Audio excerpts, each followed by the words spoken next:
Bonjour, bonsoir à toutes et à tous. Dans 4 précédentes vidéos, j'ai parlé du pardon. Ces vidéos peuvent être regardées sur la playlist intitulée Le pardon, justement. Et les 4 premières vidéos, donc, traitaient du pardon du côté, dans la perspective, du point de vue de la personne qui veut pardonner ou qui doit pardonner.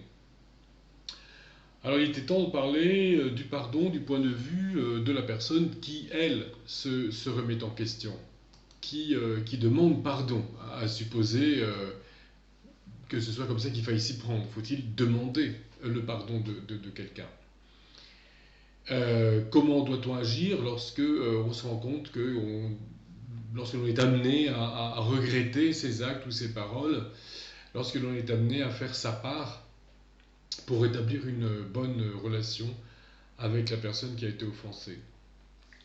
Et justement, demander pardon, est-ce que l'expression est correcte? D'un point de vue de la spiritualité chrétienne, on peut se poser la question de savoir si demander pardon, c'est biblique. Alors lorsqu'on se rend compte du fait que l'on a mal agi ou que l'on a mal parlé, lorsque l'on regrette et que l'on cherche à apaiser son interlocuteur, le plus souvent, en bon français, on va dire à la personne « excuse-moi » ou « je te prie de m'excuser » si on est vraiment très poli. Et puis les chrétiens, bien souvent, vont utiliser une expression plus humble et plus pieuse « je te demande pardon ». Les chrétiens, tous, non. Demander pardon est une expression typique des langues latines. Il y a des expressions équivalentes en italien, en espagnol, en portugais, pour autant que je le sache. En revanche, dans les langues germaniques comme l'anglais, eh bien, lorsqu'on regrette quelque chose, on va dire sorry, désolé, c'est moi qui suis désolé. Et je dis les choses de mon point de vue. Je ne demande rien à l'autre, je lui annonce que je suis désolé. On utilise aussi l'expression en anglais I apologize, donc il faut oublier l'étymologie de ce verbe, qui depuis plusieurs siècles en anglais signifie tout simplement que on se remet en question. C'est ça que ça indique. Et puis il y a une expression extrêmement humble qui correspond en anglais à ce qu'on utilise en français, qui va être I beg your pardon. Je supplie, on pourrait même dire, oui, j'implore ton pardon, ou même je mendie ton pardon. Et ça on ne le dit que de façon très exceptionnelle. Mais en tout cas, l'expression je te demande pardon, je demande à mon interlocuteur de m'accorder quelque chose, à savoir son pardon, c'est quelque chose de culturel. C'est interne aux langues latines, je dirais. Si l'on veut s'exprimer, et si on veut exprimer le fait que l'on se remet en question, il vaut mieux à tout prendre dire à l'anglaise « je suis désolé », à tout prendre. Après ces considérations linguistiques, penchons-nous sur l'éthique et la spiritualité qui se dégagent des évangiles. Dans la Bible, l'expression « je te demande pardon » n'existe pas. Je pense que beaucoup des personnes qui regardent cette vidéo, si elles sont chrétiennes, seront surpris de cette découverte, comme je l'ai été moi-même tout récemment. Dans la Bible, il existe plusieurs passages où il est question de demander pardon à Dieu, mais il n'existe aucun passage où il est question de demander pardon à l'être humain. Alors, j'ai fait cette recherche alors que j'étais en panne d'internet, et cette recherche, je l'ai faite dans une bonne vieille concordance de la Bible en papier. Mais en tout cas, je n'ai pas vérifié sur internet, mais ces concordances papier et cette concordance papier bien connue et très complète. Et donc pour moi c'est extrêmement clair, je te demande pardon, c'est réservé à Dieu. Jésus nous demande avec insistance de pardonner nos semblables, inlassablement et sans condition, comme nous l'avons vu dans les précédentes vidéos de la même playlist. Mais il n'est jamais question dans la Bible de demander pardon, en tout cas pas dans ces termes. Mais alors que faut-il dire? Que faut-il faire? Comment faut-il s'y prendre? En tout cas, retenons que le pardon n'est pas une formule magique. Rebrousser chemin lorsque l'on a mal agi ou mal parlé, cela ne consiste pas seulement à dire à la personne que nous avons offensée « je te demande pardon », quitte à prononcer la formule, il est préférable qu'elle soit précédée d'une démarche beaucoup plus profonde qu'une formule toute faite. Or, il arrive que des instances en situation de pouvoir exigent d'un offenseur réel ou victime d'une dénonciation calomnieuse, exige donc que cet offenseur présente ses excuses, voire demande pardon. Alors je le constate parfois dans mon métier où certains élèves viennent me voir après s'être mal comportés en classe et me présentent des excuses à la demande du professeur principal ou du bureau de la vie scolaire ou des parents pour éviter 2 heures de colle ou bien pour éviter d'être puni à la maison. Et dans ce cas, la demande d'excuses ou de pardon n'a rien à voir avec une démarche intérieure de remise en question ou de repentir. C'est simplement de la part du professeur principal, de la vie scolaire ou des parents, un moyen d'humiliation. Donc exiger de l'autre qu'il demande pardon, c'est un moyen d'humiliation entre les mains du pouvoir, qui agit là, du coup, en tant que pouvoir de nuisance et sans véritable autorité. Alors le plus tragique, c'est que cette pratique d'exiger de l'autre qu'il demande pardon a parfois lieu en milieu chrétien, ce que j'ai constaté moi-même lors d'un événement au cours duquel une personne en accusait une autre d'un comportement inapproprié. Et cette personne qui a été accusée, eh bien, on lui a demandé instamment, sous la menace, de demander pardon, événement dont j'ai parlé dans la vidéo précédente. Alors l'accusé ne reconnaissait pas les faits, mais qu'importe, il devait demander pardon, quitte à le faire pour autre chose que ce dont on l'accusait. Donc il a demandé pardon, trouvant autre chose, trouvant une autre matière à demander pardon. Il n'a pas demandé pardon pour la chose dont on l'accusait, puisqu'il ne reconnaissait pas les faits.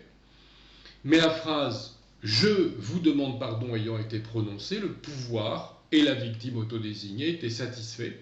Et tout est rentré à peu près dans l'ordre, en tout cas du point de vue du pouvoir et de la victime. Et, voilà. Et donc, exiger de l'autre qu'il demande pardon simplement pour qu'il prononce une formule, eh bien on est là à des années-lumière de toute pratique conforme à l'éthique chrétienne du pardon, de la repentance, de l'amour du prochain, de la réconciliation et de la justice. C'est vraiment une formule. Toutes ces choses ont été bafouées. Quitte à exiger que soit prononcée la phrase « je vous demande pardon » comme une formule magique vide de sens, autant dire abracadabra. En effet, ce genre de pratique qui considère que les mots ont une portée magique, eh bien, ce genre de pratique est plus proche de l'occultisme que de l'éthique chrétienne. Donc ça ne doit pas avoir lieu en milieu chrétien. D'ailleurs, ça ne devrait avoir lieu nulle part.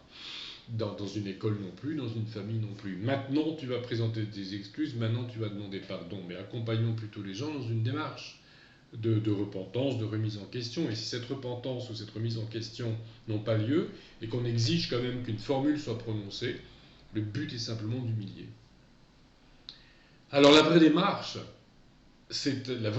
spirituelle, c'est un chemin intérieur, quand on se remet en question, et qui doit être donc préalable au fait de demander à l'autre de bien vouloir nous pardonner.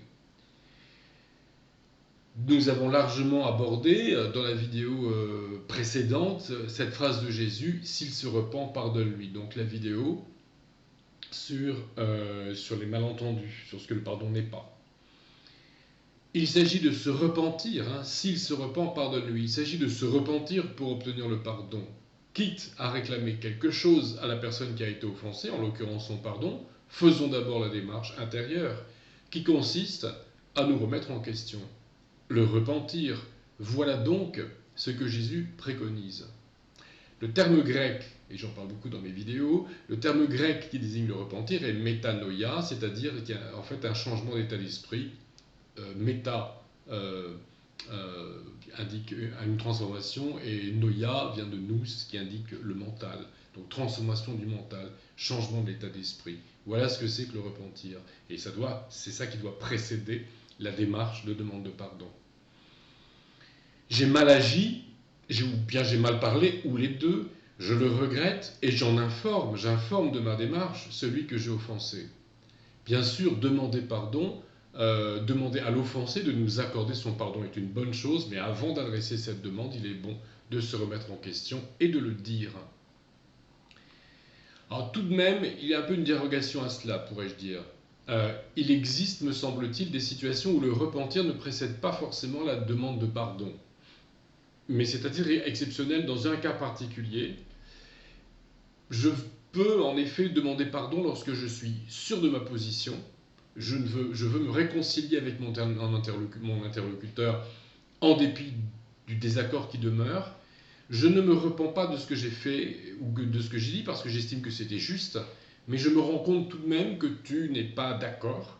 Alors je te demande de renoncer à toute rancœur et à toute revanche, donc j'implore ton pardon, afin que nous puissions continuer à vivre côte à côte en dépit de nos différences. Je garde mon point de vue et je te prie de m'accepter tel que je suis.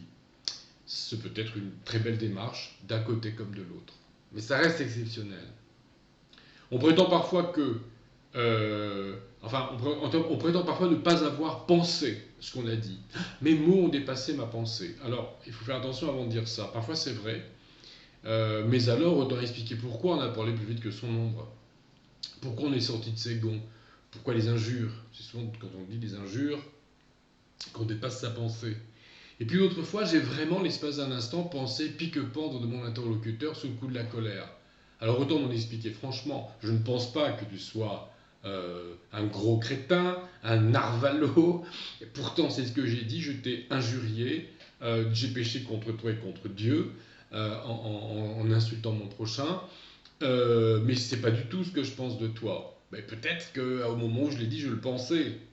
Donc dans ces cas-là, on peut effectivement se remettre en question en disant bah, je suis sorti de mes gonds à ce moment-là, soit je ne pensais pas ce que j'ai dit, soit effectivement, bah, l'espace d'un instant, la colère fait que mes sentiments à ton égard, pendant quelques instants, quelques minutes, ou peut-être même plus longtemps, eh bien, mes sentiments se sont détériorés, mais je reviens maintenant à la raison, je reviens de mon émotion, et je me remets en question par rapport à ce que je t'ai dit. Et donc, ces explications, ce cheminement intérieur ayant été fait, et ces explications t'ayant été données, je te demande ton pardon et je désire restaurer la relation. Mais peut-être aussi que l'on pense de son interlocuteur des choses désagréables de façon permanente. Peut-être qu'il y a quelque chose, c'est mon interlocuteur qui ne me plaît pas du tout. Peut-être qu'effectivement, en règle générale, je considère que son attitude n'est pas bonne, à tort ou à raison d'ailleurs. Toute vérité n'est pas forcément bonne à dire à n'importe quand, certainement pas dans l'emportement, mais peut-être que les paroles déplacées qui ont été prononcées révèlent la nécessité d'une explication sérieuse. Mais il faut faire attention avant de dire je ne pensais pas ce que j'ai dit. Je ne l'ai pas fait exprès, dit-on parfois. Je peux être amené à reconnaître avoir été maladroit, peu rigoureux ou oublié d'une parole ou oublieux d'une parole donnée. Et puis, donc, je reconnais les faits et je présente mes excuses, j'en demande pardon. La question aussi qu'on peut se poser, c'est la faute à qui quand on est amené à balayer devant sa porte et à demander pardon à quelqu'un. Il arrive que l'on demande pardon en ces termes, je suis désolé, je ne savais pas que tu allais mal le prendre. Alors je repose la question, la faute à qui? Est-ce que c'est moi qui ai mal agi ou est-ce que c'est l'autre qui a mal réagi? Il convient que je présente mes excuses, non pas pour la réaction de l'autre, mais pour mes propres propos. Et en amont de ces propos, pour ce qu'il y a dans mon cœur. Je l'entends parfois, quelqu'un se comporte mal, moi ça m'est arrivé quelques fois, quelqu'un vraiment s'est mal comporté, et vient après me présenter ses excuses en disant je ne savais pas que tu allais réagir comme ça, mais c'est pas le problème. Je m'en prends plein les dents pour pas un rond, je réagis mal et je réagis en montrant ma blessure et en montrant effectivement ma colère. Ah, je ne savais pas que ça allait te blesser. J'en ai pris plein les dents pour pas un rond. Donc remets-toi en question par rapport à ça. Est-ce que c'est de ma faute d'avoir mal réagi ou est-ce que c'est de ta faute à la base? Est-ce que c'est toi qui as eu tort en agissant comme tu l'as fait? Alors, ceci dit, il est parfois vrai que c'est de la réaction à fleur de peau de l'interlocuteur qui pose problème. Je suis persuadé parfois de n'avoir commis aucune erreur et je constate que mes propos ou mes actes ont été perçus comme une marque d'hostilité par une réaction démesurée. C'est l'autre, peut-être parfois, qui ferait mieux de se remettre en question du fait de ses réactions. Et là encore, il est bon d'inviter l'interlocuteur à s'apaiser, à nous pardonner, mais sans pour autant entrer dans son délire.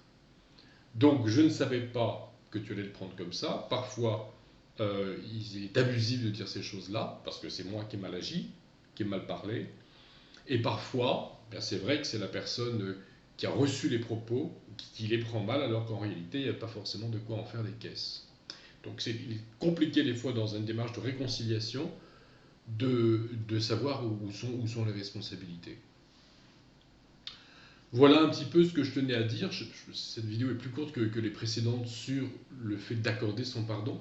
mais il me semblait quand même important de dire ces choses. Il est bon aussi d'aller à la source du pardon. Nous avons au cours de cette vidéo et des 4 vidéos précédentes étudié l'enseignement biblique et tout particulièrement celui de Jésus en matière de pardon. Et le pardon de Dieu est à la source du pardon que nous nous accordons les uns aux autres, car l'amour de Dieu est la source de tout amour véritable. Et le pardon procède de l'amour du prochain. Donc dans la prochaine vidéo, nous irons donc explorer la révélation chrétienne au sujet du pardon de Dieu. Que le Seigneur nous accompagne.